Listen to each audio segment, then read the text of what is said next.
What's going on, you guys? It's the JabroniBoys here, more specifically Crayon, and in today's video we are going to be looking at the newest assault rifle introduced in Season 4 of Modern Warfare, and that is the Cr56 Amax.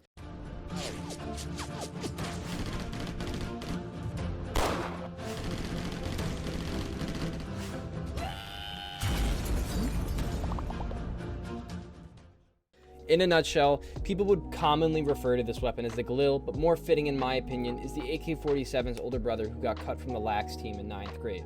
By that I mean it hits some notches true to its 7.62 ammunition, but it still falls short in many ways when compared to other assault rifles in its class, or even when you try to fit it as an SMG. Just to note, this guide is tailored specifically for Warzone, and while I did play some multiplayer with this gun before I reviewed it, I have to say that I do mostly play Warzone with the Jabronis and built this breakdown around that.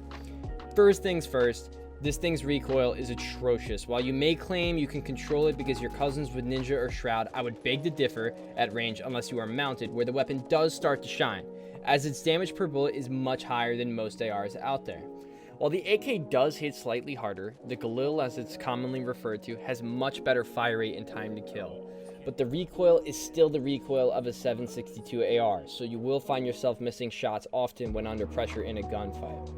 So there's your big upside, the damage. This thing does hit pretty hard statistically speaking. Each bullet does more damage than that of a GRA or M4, but the GRA and M4 make up for this by being far more accurate, way easier to control, and even at times doing more DPS because you're often landing way more shots with them. Like I said, this weapon mounted in Warzone does actually do some work. It kicks ass when you don't have to worry about missing shots and are able to beam people across the map.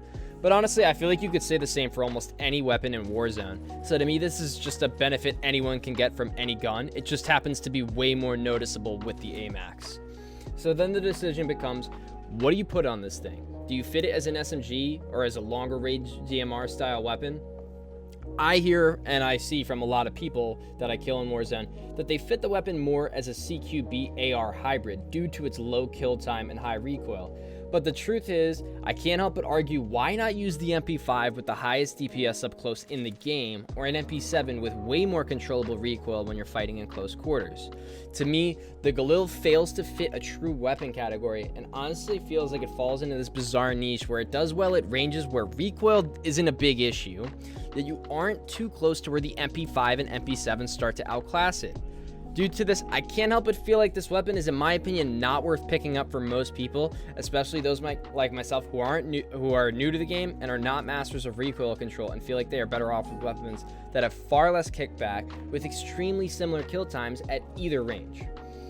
That's it for this week's video on the Cr56 Amax. We kept it brief, but if you guys enjoyed it, be sure to hit that thumbs up button and subscribe to the channel for more Jabroni related content weekly. Also, let me know in the comments if you disagree about the Galil's placement and why you would rather use it over other weapons in its class.